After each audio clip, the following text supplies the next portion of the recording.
ونعوذ بالله من شرور أنفسنا وسيئات أعمالنا.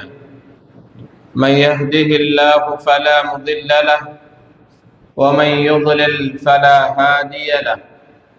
وأشهد أن لا إله إلا الله وحده لا شريك له، وأشهد أن محمدا عبده ورسوله. اللهم صل على محمد وعلى آل محمد كما صليت على إبراهيم وعلى آل إبراهيم إنك حميد مجيد. اللهم بارك على محمد وعلى آل محمد كما باركت على إبراهيم وعلى آل إبراهيم إنك حميد مجيد. يا أيها الذين آمنوا اتقوا الله حق تقاته ولا تموتن إلا وأنتم مسلمون.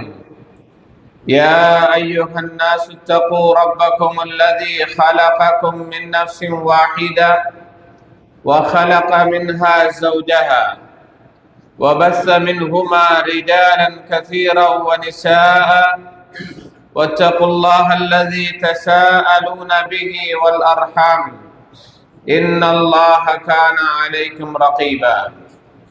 يا أيها الذين آمنوا اتقوا الله وقولوا قولا سديدا يصلح لكم أعمالكم ويغفر لكم ذنوبكم، ومن يطع الله ورسوله فقد فاز فوزا عظيما.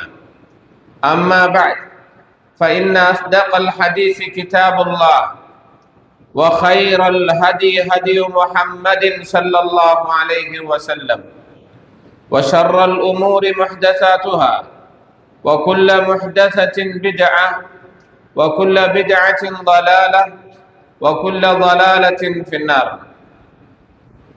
அளவற்ற அருளாளனும் நிகரற்ற அன்புடையவனுமாகிய அல்லாஹ்வின் பெயரால் இன்றைய இந்த பிரசங்கத்தை ஆரம்பம் செய்கின்றேன்.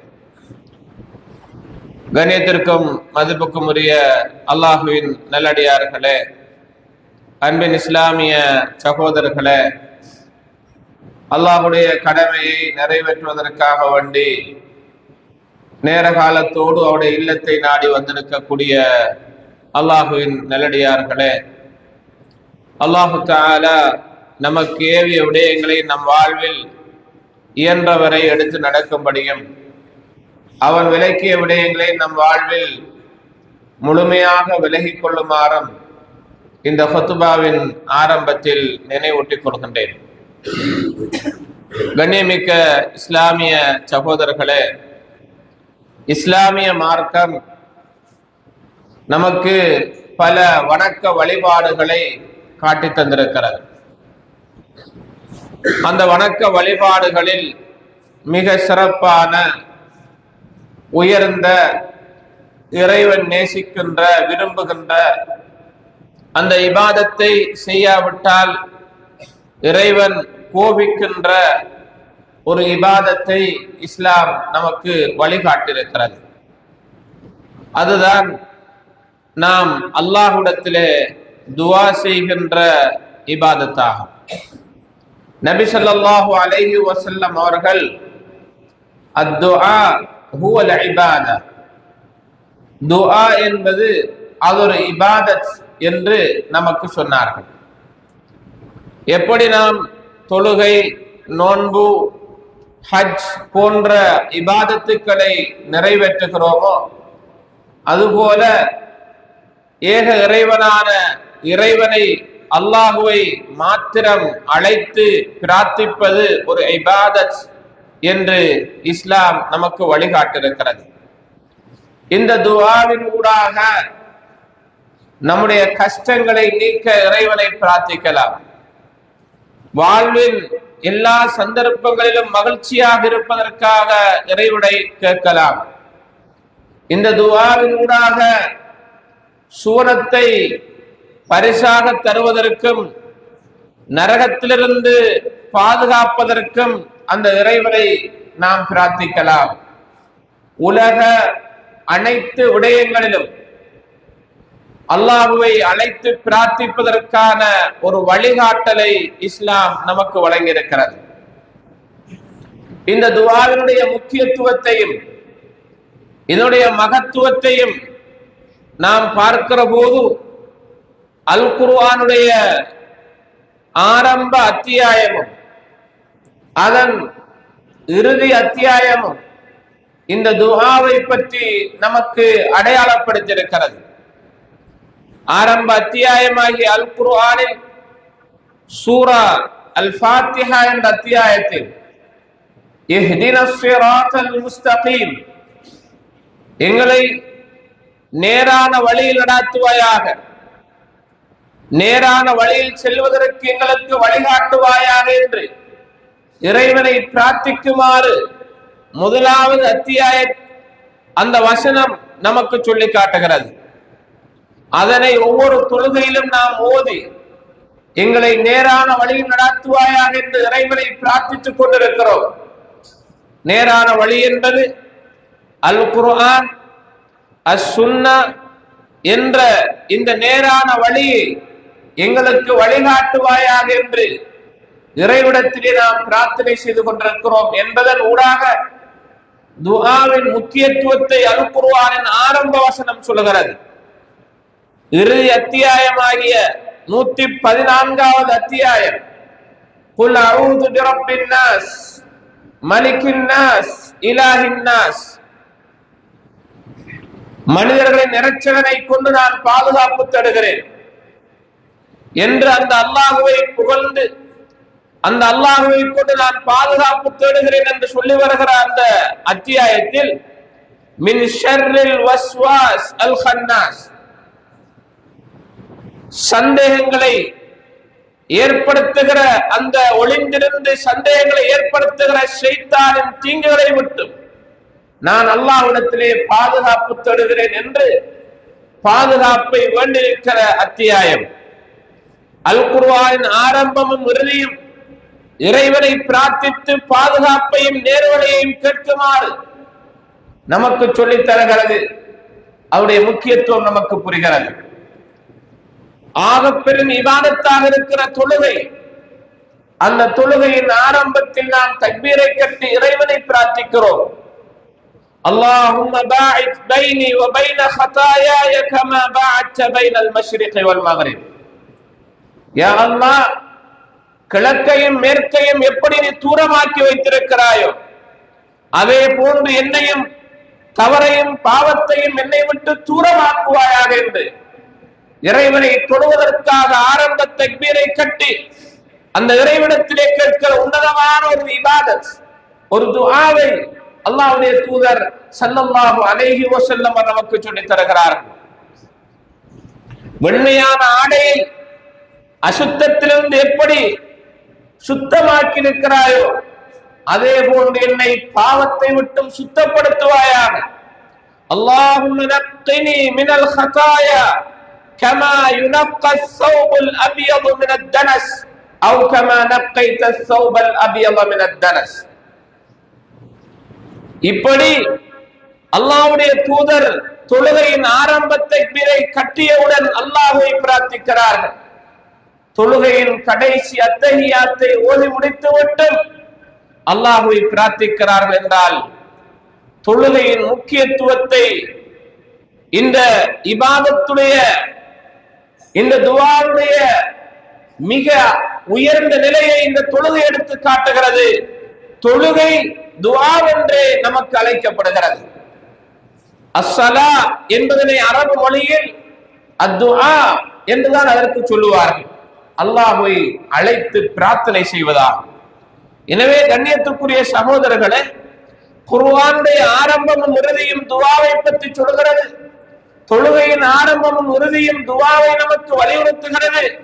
ஒரு மனிதனுடைய வாழ்வில் துஆ இன்றியமையாத ஒரு இபாதத் என்பதனை நாம் புரிந்து கொள்ள வேண்டும். நிறைய பேர் அல்லாஹ்விடத்திலே பிரார்த்திப்பது குறைவாகவே இருக்கிறது, கையேந்தி கேட்பது குறைவாகவே இருக்கிறது.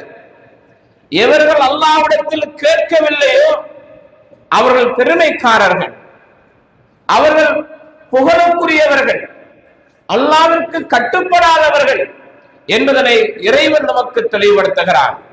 இன்னல்லதீன யஸ்தக்பிரூன அன் இபாததி, யார் என்னுடைய இபாதத்தை விட்டு புறக்கணிக்கிறார்களோ, என்னிடத்திலே அழைத்து பிரார்த்தனை செய்வதை விட்டும் புறக்கணித்து வாழுகிறார்களோ, சயதுகுலூன ஜஹன்னம தாஹிரீன், அவர்கள் இந்த நரகத்திலே இழிவானவர்களாக நுழைவார்கள் என்று இறைவன் அல் குர்ஆனிலே நமக்கு சொல்லி காட்டுகிறார். அல்லாஹ்வை அழைத்து பிரார்த்திக்காமல் இருப்பது பெருமை என்றும், அந்த பெருமை ஒருவரை நரகத்திலே கொண்டு போய் சேர்க்கும் என்றும், இறைவனை அழைத்து பிரார்த்திப்பது இபாதத், அந்த இறைவிடத்திலே நம்மளை நாம் ஒரு அடிமை என்பதனை எடுத்து காட்டுகிற ஒரு இபாதத்தாக இந்த துஆவை அல்லாஹ்வுடைய தூதர் ஸல்லல்லாஹு அலைஹி வஸல்லம் அவர் நமக்கு ஆக்கியிருக்கிறார்கள். ஒரு அடியான் எவ்வளவு பெரிய உயர்ந்த இடத்தை அடைந்தாலும், உயர்ந்த அந்தஸ்தை பெற்று விட்டாலும், அவர் அல்லாஹ்வின் அடிமைதான் என்பதனை அடையாளப்படுத்துகிற ஒரு இபாதத்தாகத்தான் இந்த துஆவை இஸ்லாம் வைத்திருக்கிறது. ரசூலுல்லாஹி ஸல்லல்லாஹு அலைஹி வஸல்லம் அவர்களிடம் அபூபக்கர் ரலியல்லாஹு அன்ஹு வருகிறார்கள். வந்து அல்லாஹ்வுடைய தூதரே, நான் தொழுகையில் அழைத்து பிரார்த்திப்பதற்காக எனக்கு ஒரு துஆவை கற்றுத்தாருங்கள் என்று கேட்கிறார்கள். யார் அவர்? சுவர்க்கத்திற்கு நன்மாராயம் சொல்லப்பட்டவர், ஒரு உன்னத சஹாபி, ஒரு சிறந்த நிலையில் உள்ளவர். அவருடைய ஈமானை ஒரு தட்டிலும், மதீனாத்து மக்களுடைய ஈமானை ஒரு தட்டில் வைத்தாலும் அவருடைய ஈமான் கதிக்கிற அளவிற்கு ஈமானிலே மிக உறுதிமிக்க ஒரு சஹாபி நபியோடத்திலே வந்து தொழுகையில் ஓதும் ஒரு துஆவை கேட்கிறார்கள். நபி அவர்கள் சுவர்க்கத்திற்கு நன்மாராயம் சொல்லப்பட்டவர் என்பதனால் வேறு விடயங்களை சொல்லாமல், நான் அல்லாஹ்வுக்கு முன்னால் ஒரு அடிமைதான் என்பதனை தெளிவுபடுத்துகிற பிரார்த்தனையை தான் கற்றுக் கொடுத்தார்கள். தொழுகையில் அத்தஹியாத் ஓதி முடிந்ததற்கு பின்னால், அல்லாஹும்ம இன்னி வலம்து நஃப்ஸி ظுல்மன் கஸீரா, யா அல்லாஹ், நான் என் ஆத்மாவிற்கு எனக்கு பல அநியாயங்களை இழைத்திருக்கிறேன், பல அநியாயங்களை செய்திருக்கிறேன். என்னை நீ மன்னிக்கவில்லை என்றால் மன்னிப்பதற்கு யாருமே இல்லையா அல்லாஹ், என்னை மன்னித்து இரக்கம் காட்டுவாயாக என்று சுவர்க்கத்திற்கு நன்மாராயம் சொல்லப்பட்ட நபித்தோழரை அல்லாஹ்விற்கு முன்னால் உடைந்து, அல்லாஹ்விற்கு முன்னால் ஒரு அடிமை என்பதை வெளிப்படுத்தி அவனிடத்திலே மன்னிப்பு கேட்க வேண்டும் என்கின்ற ஒரு இபாதத்து தான் துஆவா. பெருமைக்காரன் எவ்வளவுதான் இருந்தாலும் தன்னை பெருசாகவே காட்டுவார். அடுத்தவர்கிட்ட தந்த குறைகளை பேச மாட்டான். நான் அப்படி இருக்கிறேன் இப்படி இருக்கிறேன் பேச மாட்டான். ஆனால் மனிதன் என்பவன் இறைவனிடத்திலே நான் ஒரு அடிமை, என்னுடைய எஜமானத்திலே முறைப்பாடு செய்ய வேண்டும், எனக்கு அளித்திருக்கிற நியமத்திற்கு பொறுப்புதாரி அல்லாஹ், நான் தவறிழைத்திருக்கிற இந்த தவறை மன்னிப்பவன் அல்லாஹ் என்று அல்லாஹ்விடத்திலே மன்னிப்பு கேட்கின்ற மகத்தான இபாதத்தாகத்தான் இஸ்லாம் இந்த துஆவை வைத்திருக்கிறது. அதனால் தான் ரசூலுல்லாஹி ஸல்லல்லாஹு அலைஹி வஸல்லம் அவர்கள் சையதுல் இஸ்திக்ஃபார் என்ற இபாதத்தை நமக்கு கற்றுத் தருகிறார்கள். சையதுல் இஸ்திக்ஃபார் என்றால் துஆவுடைய மிக உயர்ந்த இஸ்திக்ஃபாராகும்.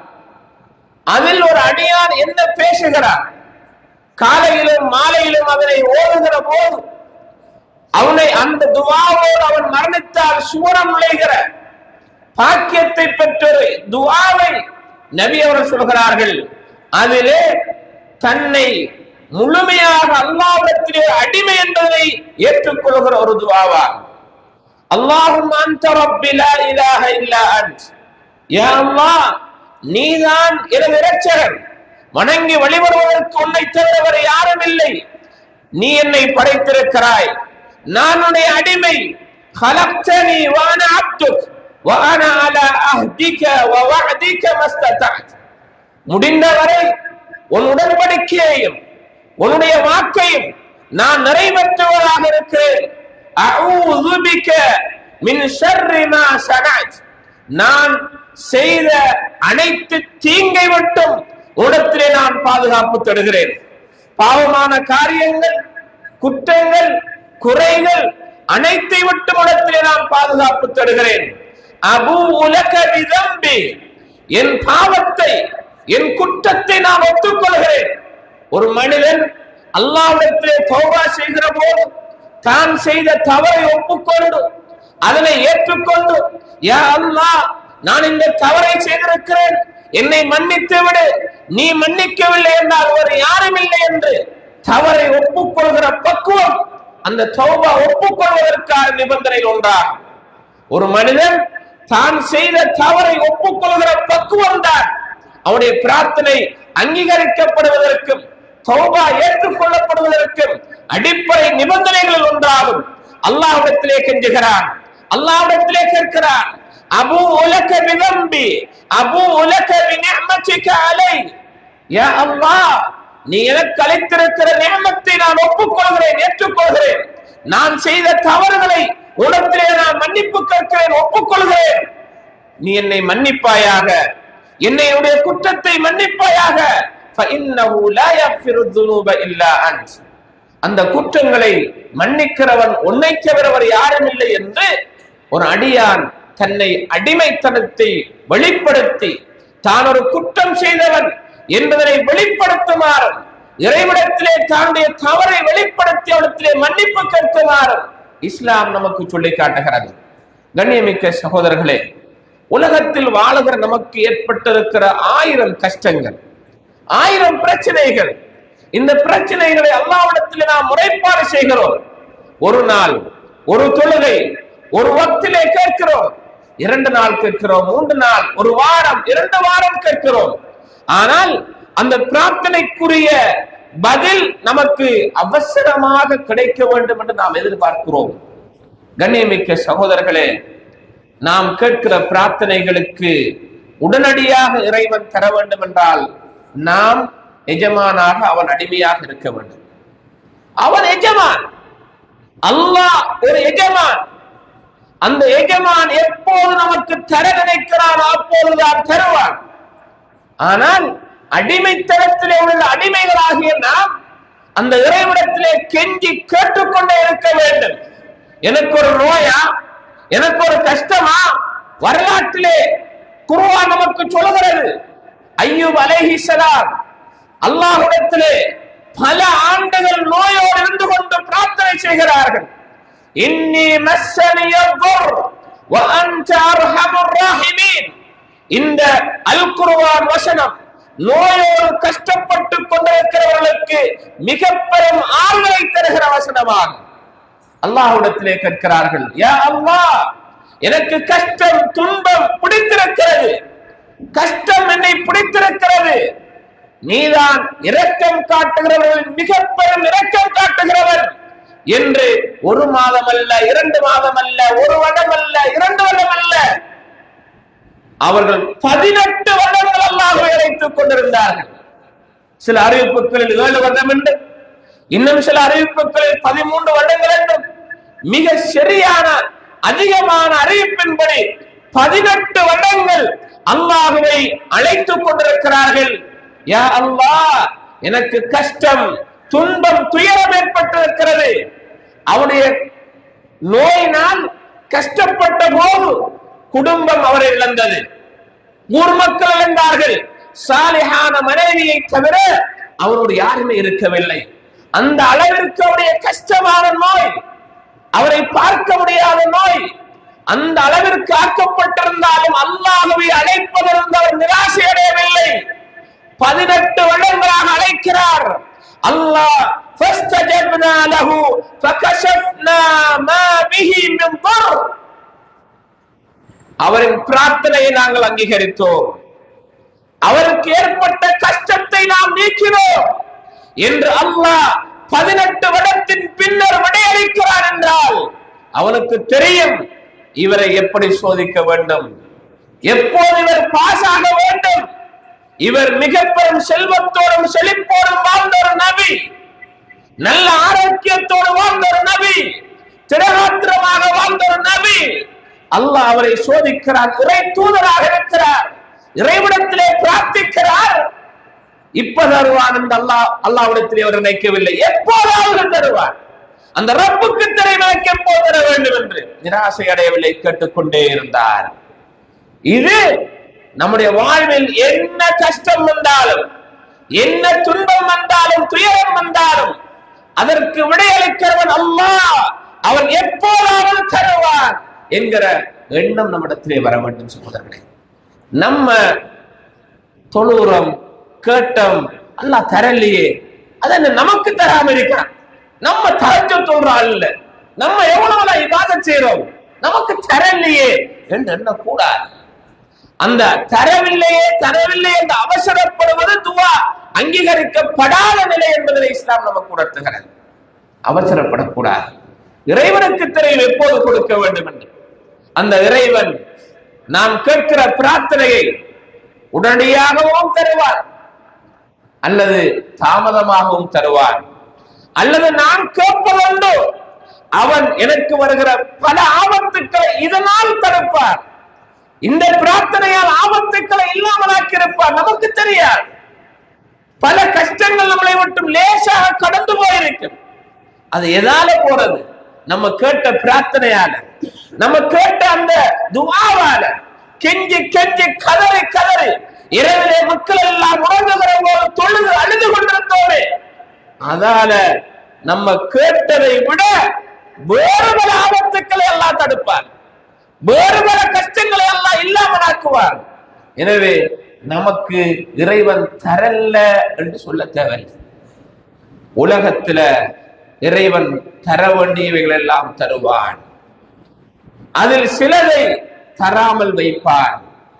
அந்த தராமல் வைத்த அவ்வளவையும் நாளை மறுமையில் அவனுக்கு முன்னால் நன்மையாக கொண்டு வந்து குவிய வைப்பார். பார்த்துவிட்டு மனிதன் யா அல்லாஹ் இது எந்த இல்ல என்று சொல்லி மறுத்து விடுவான். உலகத்துல போல ஒரு கடைக்கு போனா காசை மாத்தி கூடைய தந்தாலும் பக்கத்துக்கு வச்சு போற அளவுக்கு அந்த மறுமை இருக்காது. நன்மை இது எந்த இல்ல என்று மறுப்பான். அல்லாஹ் சொல்லுவானா, பல நன்மைகள் நமக்கு முன்னால் இருக்கு, நம்முடைய என்று தெரியாம இருக்கு. நம்ம ஒரு ஹலாலான முறையில உழைத்த காசினால் ஒரு சின்ன தர்மம் செஞ்சிருப்போம், அது அல்லாஹ் மலை போல வளர்த்து நமக்கு முன்னால் தருவான். நமக்கு தெரியாது, நம்ம கொடுத்தது சிறிதுதான். அது ஹலாலான உழைப்பினால் நாம் கொடுத்தோம். ஏழையின் வலதுகையில் கொடுக்கிற போது இறைவன் தன் வலக்கரத்தினால் வாங்கி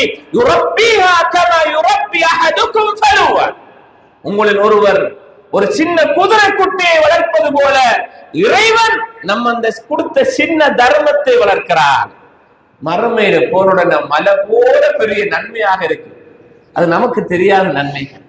அதுபோல நம்ம செஞ்ச துஆ இந்த உலகத்துல சிலது கிடைச்சிருக்கும், சிலது அந்த துஆவால ஆபத்துக்கள் நீங்கி இருக்கும்.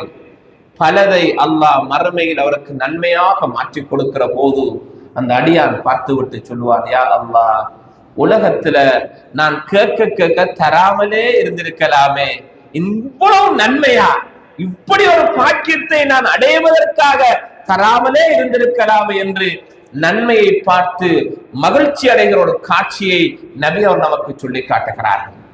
கண்ணியத்துக்குரிய சகோதரர்களே, கஷ்டத்தின் போது நாம் அழைக்கிறோம் என்றால் அல்லாஹ் நமக்கு விடை அளிப்பான்.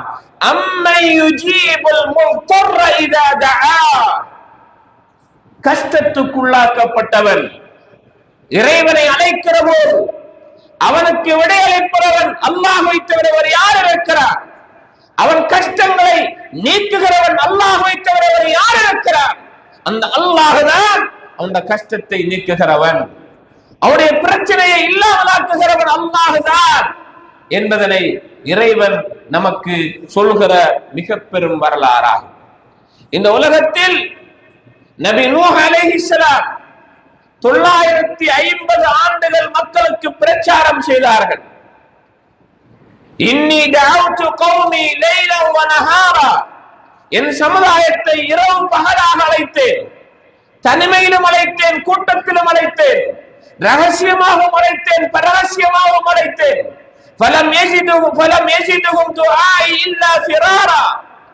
அவருடைய பிரார்த்தனை, அவருடைய அந்த அழைப்புக்கு ஒரு கொஞ்சம் பேரை தவிர யாருமே விடையளிக்கவில்லை.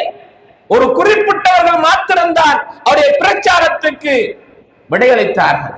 இறைவன் நூஹ் அலைஹிஸ்ஸலாம் அவர்களை பார்த்து, நீங்கள் ஒரு கப்பலை கட்டுங்கள், உங்களோடு நம்பியவர்களை ஏற்றுங்கள், மற்றவர்களை அழிக்கிறேன் என்று இறைவன் சொன்ன வாக்கின் அடிப்படையில் கப்பலை கட்டுகிற போதெல்லாம் அங்கே போகிறவர்கள் வருகிறவர்கள் எல்லாம் அவர்களை பகுதி பண்ணினார்கள். இறைவனை அழைத்து பிரார்த்தனை செய்கிறார். நூஹ் அலைஹிஸ்ஸலாம் எங்களை அழைத்தார், விடையளிப்பவர்களில் நாங்களே மிக விடையளிப்பதில் சிறந்தவர்கள் என்று அல்லாஹ் தஆலா அவருக்கு சொல்லி, அவருடைய அந்த பிரார்த்தனைக்கு நாங்கள் விடையளித்தோம்.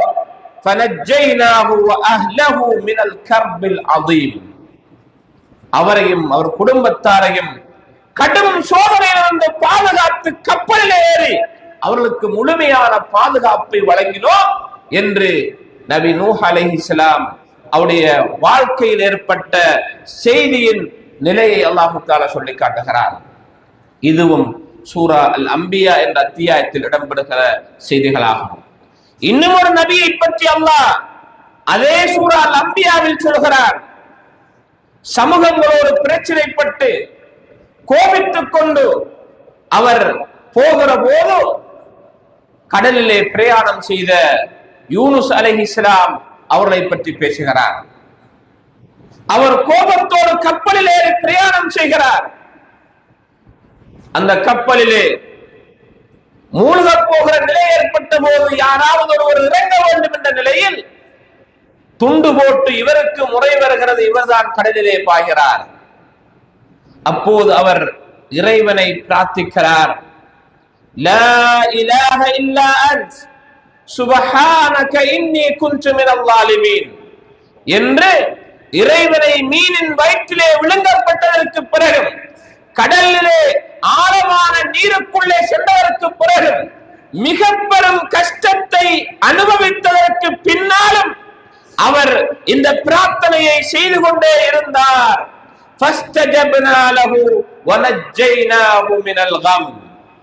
அவருக்கு விடையளித்து கஷ்டத்திலிருந்து அவரை நாம் பாதுகாத்தோம் என்று அல்லாஹ் சொல்கிறான்.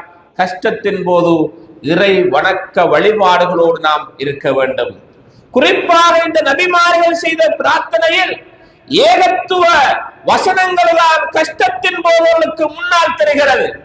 லா இலாஹ இல்லா அன்த், வணங்கி வழிபடுவதற்கு தகுதியானவன் உன்னை தவிர யாரும் இல்லை, நீ பரிசுத்தமானவன், நிச்சயமாக நான் அநியாயம் இழைத்தவர்கள் ஆகிவிட்டேன் என்ற பிரார்த்தனையை தான் செய்கிறாரே தவிர கடலுக்குள் இருக்கிறேன் என்னை காப்பாற்றி என்று அந்த வார்த்தையில் வரவில்லை. இறைவனை புகழ்ந்து துதித்து தன் ஏகத்துவத்தை புதுப்பிக்கிறார். நான் செய்த தவறு ஏகத்துவத்தில் இருந்தால் அதிலிருந்து கண்டித்து விடாது என்று ஏகத்துவத்தை தான் புதுப்பித்திருக்கிறார் என்ற வரலாற்றை நாம் பார்க்கிறோம். சகோதரர்களே, நமக்கு ஒரு கஷ்டம் வந்தால் முதலாவது நம்முடைய ஏகத்துவத்தின் அடிப்படை கடமையாக இருக்கிற தொழுகையைத்தான் நாம் மறந்து விடுகிறோம். நமக்கு ஒரு சோதனை, ஒரு பிரச்சனை, ஒரு கஷ்டம், ஒரு துன்பம் வந்தால் பள்ளியில் ஆள காணல, சோதனை பிரச்சனை, அப்பதான் முன்னுக்கு இருக்கும், அப்பதான் இறைவனை தொடர்பற்றிருக்கும், அப்பதான் அல்லாஹ்வை அழைத்து அழைத்து அழுது அழுது பிரார்த்திக்க வேண்டிய சந்தர்ப்பத்தில் நாம் அல்லாஹ்வை விட்டு தூரமாகி நின்று கொண்டு எவ்வளவெல்லாம் செஞ்சேன் அல்லாஹ் பாதுகாக்கல் என்று இறந்த காலத்தை பற்றி பேசுகிற நிலை நம்மிடத்திலே வரக்கூடாது. செய்து கொண்டு நாம் இறைவனை பிரார்த்திக்க வேண்டும். அந்த சூரா அம்பியாவில் இன்னும் ஒரு நபியையும் அல்லாஹ் தஆலா தெளிவுபடுத்துகிறான். ஜக்கரியா அலைஹிஸ்ஸலாம் பிள்ளை பாக்கியம் இல்லாத நிலையில் அவர் அல்லாஹ்வை பிரார்த்தனை செய்கிறார். அவருடைய மனைவி நம்முடைய பாஷையில் மலர் என்று, பிள்ளை கிடைக்காத ஒரு நிலை என்று நாம் ஓரமாக்கி வைத்திருப்பதை போல அவரும் அதே நிலையில் இருந்தவர். ஆனால் இறைவனிடத்திலே பிரார்த்திப்பதை அவர் கைவிடவில்லை. அல்லாஹ் நாடினால் அந்த நிலையை உருவாக்குவார் என்பதிலே அவர் உறுதியாக இருந்தார். அல்லாஹ்வை ரப்பி லா ததர்னி ஃபர்தன் வ அன்த கைருல் வாரிசீன், யா அல்லாஹ் என்னை தனிமையாக விட்டு விடாதே, வாரிசுகளை வழங்குகிற, குடும்ப உறவுகளை வழங்குகிற இவர்களில் நீதான் மிக சிறந்தவன் யா அல்லாஹ், எனக்கு குடும்பத்தின் ஒரு அங்கத்துவத்தை எனக்கு வழங்குவாயாக என்ற வகையில் அல்லாஹ்வை பிரார்த்தனை செய்து கொண்டே இருந்தார். நம்மண்டா ஒரு டாக்டர் சொல்லிட்டா இந்த வருத்தம் சுகமாகாது, உங்களுக்கு இப்படி நடக்க போகுது என்றால் அதோட நம்ம இடுப்பு கலண்டோம், அதோட முடிஞ்சு. நம்ம அல்லாஹ்ட்ட கேட்போம், அல்லாஹ்ட்ட துஆ செய்வோம், அல்லாஹ் நாடினால் நடக்கும். ஃபஅலுல் லிமா யுரீத், அந்த ரப்பு நாடியதை செய்கிறவன், அவன் சக்தி மிக்கவன். அவன் கடலையே வழியாக பிறந்து மூசா அலைஹிஸ்ஸலாம் அவர்களுக்கு வழி கொடுத்தவன், நபி இப்ராஹிம் அலைஹிஸ்ஸலாம் அவர்களுக்கு நெருப்பையே சுடாமல் ஆக்கியவன். அந்த வல்லமை மிக்க அல்லாஹ் எனக்கும் வழி தருவான் என்ற ஈமானோடு அந்த அல்லாஹ்வை பிரார்த்திப்போமே என்ற எண்ணம் வராது. ஆறாவது 4 பேர் வந்து சொன்னா நமக்கும் அதே நிலைமை தான் வலி. கண்ணியத்துக்குரிய சகோதரர்களே, நம்ம அல்லாஹ்வுடைய விடயத்தில் நிராசை அடைந்து விடக்கூடாது. அல்லாஹ்விடத்திலே கேட்போம், நிச்சயமாக அவன் தருவான் என்ற எண்ணத்தோடு கேட்கிற போது வல்லவன் அல்லாஹ் நமக்கு வழங்க காத்திருக்கிறான் என்பதனை நாம் ஒவ்வொருவரும் புரிந்து கொள்ள கடமைப்பட்டவர்களாக இருந்து கொண்டிருக்கிறோம். இவர்கள் இவ்வாறு கேட்டு பெறுவதற்கு அடிப்படை 3 காரணிகளை இறைவன் அதே அத்தியாயத்தில் பேசுகிறார். அவருடைய பிரார்த்தனைகள் கிடைப்பதற்கும் அங்கீகரிக்கப்படுவதற்கும் அவர்கள் செய்த அடிப்படை விடயங்கள் என்னவென்றால், இன்னஹும் கானூ யுஸாரிஊன ஃபில் கைராத், நன்மையான காரியம் என்றால் அதற்காக விரைந்து போட்டி போட்டு ஓடுகிற நல்ல மக்களாக அந்த நபிமார்கள் இருந்தார்கள். அதனால் அவருடைய பிரார்த்தனை நாங்கள் அங்கீகரித்தோம். நம்மட பிரார்த்தனை அங்கீகரிக்கணும் என்றா நம்ம அல்லாவிற்கு விருப்பமான ஒரு அடியானாக இருக்க வேண்டுமே. நாம் நமக்கு ஒரு கஷ்டம் வருகிற போது மட்டும் யா அல்லாஹ் யா அல்லாஹ் என்கிறோம். ஆனா அதுக்கு முன்னால ஹராமான வாழ்க்கை. நபி அவர்கள் சொல்கிறார்கள், ஒரு மனிதர் நீண்ட பிரயாணம் செய்கிறார், தூரத்துக்கு போகிறார், போகிற வழியிலே அவர் 2 கைகளையும் வானத்தின் பக்கம் உயர்த்தி யா ரப் என்று கெஞ்சுகிறார். ஒரு மனிதர் அவருடைய பிரார்த்தனை அங்கீகரிக்கப்பட வேண்டும் என்றால் முதலாவது அல்லாஹ்வை புகழ வேண்டும், அல்ஹம்துலில்லாஹி ரப்பில் ஆலமீன் என்று சொல்ல வேண்டும். இடையிலோ கடைசியிலோ அல்லாஹ்வுடைய தூதர் மீது ஸலவாத் சொல்ல வேண்டும். கடைசியிலே முடிக்கிற போது வஸல்லல்லாஹு வஸல்லம் அலா நபியினா முஹம்மத் என்று முடிக்க வேண்டும். அவர் கேட்கிற போது 2 கைகளையும் உயர்த்த வேண்டும். அவருடைய தேவையின் வெளிப்பாடு எவ்வளவோ அவ்வளவு கை உயர வேண்டும். என்ற பிரச்சனை எவ்வளவு இருக்கிறதோ பிரச்சனை உச்சகட்டம் கையில் விளங்கும். யா அல்லாஹ் யா அல்லாஹ் என்று கெஞ்சுகிறான் என்றால் அவன் மிக பெரும் கஷ்டத்துக்குள்ள இருக்கிறான் என்ற அர்த்தம். நம்ம இப்படி வச்சுக்கிறோம், நம்ம கஷ்டமே இல்லை என்ற அர்த்தம். நமக்கு பிரச்சனையே இல்லை. இப்படி ஒரு கையை பிடிச்சிட்டு துவா கேட்கிறோம் பிரச்சனையே இல்லை. நம்முடைய பிரச்சனை கூட கூட கை உயரணும். எந்த அளவிற்கு அல்லாஹ்விடத்துல கேட்கணும் அந்த அளவுக்கு பிரச்சனை கையை உயர்த்தி யா ரப் என்று கெஞ்சி கெஞ்சி கேட்கணும். கேட்கிறார், கையை உயர்த்திருக்கிறார். இறைவனை அழைக்க வேண்டிய அடிப்படையில் யா ரப் என்பது மிக முக்கியமான ஒரு வசனம். அது ரப்பனா ஆத்தினா என்று வரக்கூடிய நிலையிலே உள்ள அந்த ரப்பு அல்லாஹ்தான் என்று ஏற்றுக்கொள்கிற ஒரு வாக்கியத்தை சொல்லி கேட்கிறார். ஆனால் அவர் நீண்ட பிரயாணமும் செய்கிறார். நீண்ட பிரயாணம் செய்யக்கூடிய துஆ அங்கீகரிக்கப்படும். நம்ம ஹஜ்ஜிக்கு போராட்ட மட்டும்தான் துஆ செய்ய சொல்றார், வேற பிரயாணம் போறாங்க துஆ செய்ய சொல்ற இல்ல. நீண்ட பிரயாணம் போனால் அவர் துஆ அங்கீகரிக்கப்படுற ஒரு நிலையார். அப்ப நீண்ட பிரயாணம் செய்கிறார், கையை வைத்து கேட்கிறார், அல்லாஹ் அல்லாஹ் என்று அழைக்கிறார், ரப் ரப் என்று அல்லாஹ்வை நம்பி கேட்கிறார். ஆனா அவருடைய துஆ அங்கீகரிக்கப்படவில்லை என்று நபி அவர் சொன்னார். ஏன்? மத்அமுஹு ஹராம் வமஷ்ரபுஹு ஹராம் வமல்பசுஹு ஹராம் வகுல்திய பில் ஹராம் ஃபஅன்னா இஸ்தஜாபு லஹு. அவருடைய சாப்பாடு ஹராமாக இருக்கிறது, அவருடைய குடிபானம் ஹராமான உழைப்பில் உழைத்து குடித்த குடிபானமாக இருக்கிறது. அவர் உடுத்திருக்கிற ஆடை ஹராமான முறையிலே பிசினஸ் செய்து வாங்கிய அந்த காசை உழைத்து வாங்கிய ஆடை அது. ஹராமான உடுப்பை போட்டுக்கொண்டு ஹராமான சாப்பாட்டை சாப்பிட்டு விட்டு ஹராமான குடிபானத்தை குடித்து விட்டு யா அல்லாஹ் யா அல்லாஹ் என்றால் அங்கீகரிக்கப்படாது, ஏற்றுக்கொள்ளப்படாது.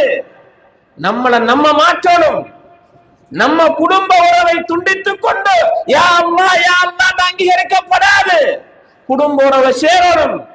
ஷிர்க் செய்து கொண்டு யா அல்லாஹ் யா அல்லாஹ் கிடைக்காது. ஷிர்க்கிலிருந்து விலகணும். நம்முடைய தவறுகளை மாற்றி இறைவனிடத்திலே பிரார்த்திக்கிற போதுதான் அந்த பிரார்த்தனையை அல்லாஹ் அங்கீகரிப்பார். இன்னஹும் கானு யுஸாரிஊன ஃபில் கைராத். நன்மையான காரியம் என்றால் அதற்காக போட்டி போடுவார்கள். நம்ம ஜும்மாவுக்கு நேரத்தோட வாங்கண்டா அதுக்கு போட்டி இல்ல. தொழுதுட்டு சுப்ஹானல்லாஹ் அல்ஹம்துலில்லாஹ் அல்லாஹு அக்பர் சொல்லிட்டு போங்கண்டா அதுக்கு போட்டி இல்ல. வணக்க வழிபாடுகளை செய்வதற்காக அழைத்தால் அதற்கு போட்டி இல்ல. மார்க்க உபதேசங்களுக்கு வாங்கண்டா அதுக்கு இல்ல. அல்லாஹ்வுடைய பாதையில் தர்மம் செய்யுங்கண்டா முன்னுக்கு வர முடியல. அப்ப எப்படி நம்முடைய துஆ அங்கீகரிக்கப்படும்? அந்த நபிமார்கள் 4 நபிமார்களை சொல்லிவிட்டு அவருடைய துஆக்களை நாங்கள் அங்கீகரித்தோம். சூரா அம்பியாவிலே பேசுகிறார். எதனால்? இன்னஹும் கானு யுஸாரிஊன ஃபில் கைராத். அவர்கள் நன்மையான காரியத்தின் பக்கம் விரைந்து ஓடுகிறவர்களாக இருப்பார்கள். இரண்டாவது வயதுஊனனா ரகபன் ரகபன். அவர்கள் எங்களை ஆசை வைத்தவர்களாக ஆதரவு வைத்தவர்களாக எங்களை பிரார்த்திப்பார்கள். அல்லாஹ் தருவான், நிச்சயமாக அல்லாஹ் எனக்கு வழங்குவான். வரஹபன், ஆசையும் பயமும் உள்ளத்திலே இரண்டும் ஒன்றாக சேர்ந்து இறைவனுடைய தவறு செய்தால் தண்டிப்பான், நன்மை செய்தால் சூலம் தருவான் என்ற 2 நிலையும் அவரிடத்திலே இருக்கிற போதுதான் அவர்கள் எங்களை அழைப்பார்கள் என்று அல்லாஹு தஆலா சொல்லி வகானு லனா காஷிஈன். மூன்றாவதாக எங்களுக்கு அவர்கள் முழுமையாக கட்டுப்பட்டு வாழ்கிறவர்களாக இருந்தார்கள். எங்களை பயப்படுகிறவர்களாக இருந்தார்கள். எங்களுக்கு அடிபடுகிறவர்களாக இருந்தார்கள்.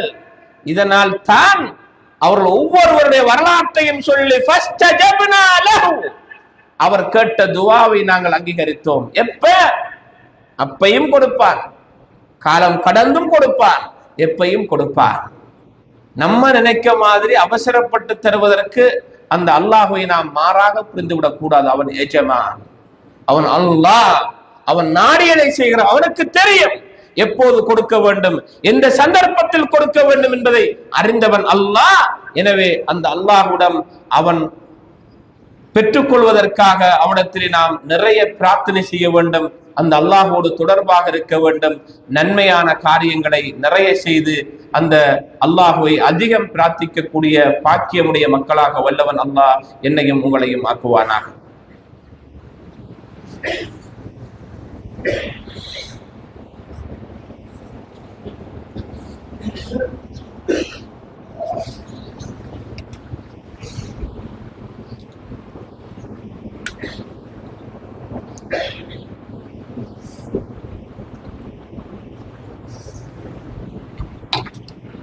الحمد لله على إحسانه والشكر له على توفيقه وامتنانه وأشهد أن لا إله إلا الله وحده لا شريك له تعظيما لشأنه وأشهد أن محمدا عبده ورسوله الداعي إلى رضوانه وعلى آله وأصحابه ومن سار على نهجه ومن تبعهم بإحسان إلى يوم الدين. أما بعد.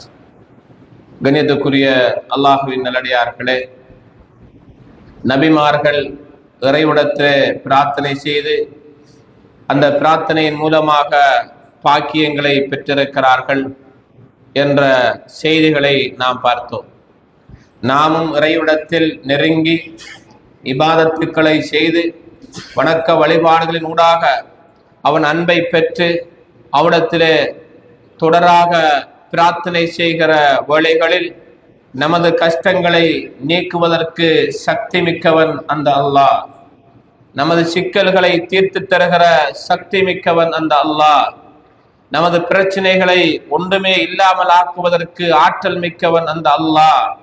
அந்த அல்லாஹ்விடம் கேட்கிற போது ஏற்கனவே சொல்லப்பட்ட அடிப்படையில் நம்மளை ஹலாலான உடை, உணவு போன்றவற்றை நாம் நம்மத்திலே வளர்த்து கொள்வதோட இறைவனை புகழ்ந்து இறை தூதர் ஸல்லல்லாஹு அலைஹி வஸல்லம் அவர்கள் மீது ஸலவாத்து சொல்லி இஹ்லாஸான முறையில் அல்லாஹ்விற்காக என்ற அடிப்படையில் நாம் பிரார்த்திப்பதோடு அந்த இறைவனை உறுதியான முறையில் அலட்சியமில்லாமல் பொடுபோக்கில்லாமல் தந்தால் தரட்டும் தராத்தி விடட்டும் என்ற அடிப்படையில் இல்லாமல் நீ தர வேண்டும் யா அல்லாஹ், நீதான் தருகிறவன், உன்னை தவிர தருவதற்கு வேறு யாருமே இல்லை, நீ தருவதற்கு சக்தி மிக்கவன் யா அல்லாஹ் என்று நம்முடைய பிரச்சனைகளை கெஞ்சி கெஞ்சி பல தடவைகள் பல முறைகள் ஒரு விடயத்தை நாம் கேட்க வேண்டும்.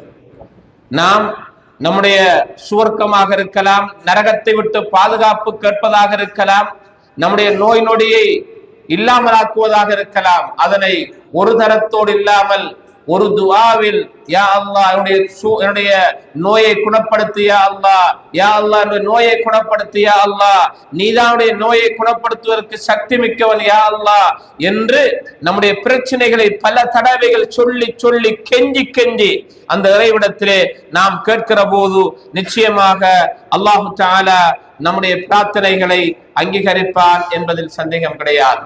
எனவே நாம் அந்த இறைவனை நெருங்குகிற போது நிச்சயமாக அல்லாஹ் நமக்கு நம்முடைய பிரார்த்தனைகளை அங்கீகரித்து நம்முடைய வாழ்வில் அனைத்து காரியங்களையும் இலகுபடுத்தி தருவார். எனவே இந்த துஆவோடு நாம் தொடர்பாக இருப்போம். இதனை ஒவ்வொருவரும் தனிமையிலே தனித்தனியே கேட்பதற்காகத்தான் இஸ்லாம் நமக்கு வழிகாட்டிருக்கிறது. கூட்டாக சேர்ந்து ஒருவர் கேட்க மற்றவர்கள் ஆமீன் சொல்கிற அடிப்படையில் நபி அவர் நமக்கு வழிகாட்டவில்லை. என்னுடைய தேவையை நான் கேட்கிறேன், உங்களுடைய தேவையை நீங்கள் கேளுங்கள் என்ற அடிப்படையில் தான் இஸ்லாம் நமக்கு வழிகாட்டிருக்கிறது. குறிப்பாக ரசூலுல்லாஹி ஸல்லல்லாஹு அலைஹி வஸல்லம் அவர்கள் தொழுகைக்கு உள்ளே நிறைய கேட்டிருக்கிறார்கள். தொழுகைக்குள் நிறைய நபி அவர்கள் தன்னுடைய தேவைகளை கேட்டிருக்கிறார்கள். அது சுஜூதாக இருக்கலாம், அத்தஹியாத் ஓதி முடிந்ததற்கு பிறகுள்ள நேரங்களாக இருக்கலாம். தொழுகையின் ஆரம்பம் முதல் இறுதி வரைக்கும் பல இடங்களில் அல்லாஹ்வை பிரார்த்திக்கிற துஆக்கள் தான் இடம்பெறுகிறது. எனவே அவ்வாறான சந்தர்ப்பங்களை பயன்படுத்துவோம். துஆ அங்கீகரிக்கப்படுகிற நேரங்களை இஸ்லாம் வழிகாட்டிருக்கிறது. அந்த நேரங்களை பயன்படுத்துவோம். நம் தேவைகளை இறைவனிடம் மாத்திரம் கேட்டு பெற்று நற்பாக்கியம் உள்ள மக்களாக அல்லாஹு தஆலா என்னையும் உங்களையும் ஆக்குவானாக. வ ஆகிரு தஅவானா அல்ஹம்துலில்லாஹி ரப்பில் ஆலமீன்.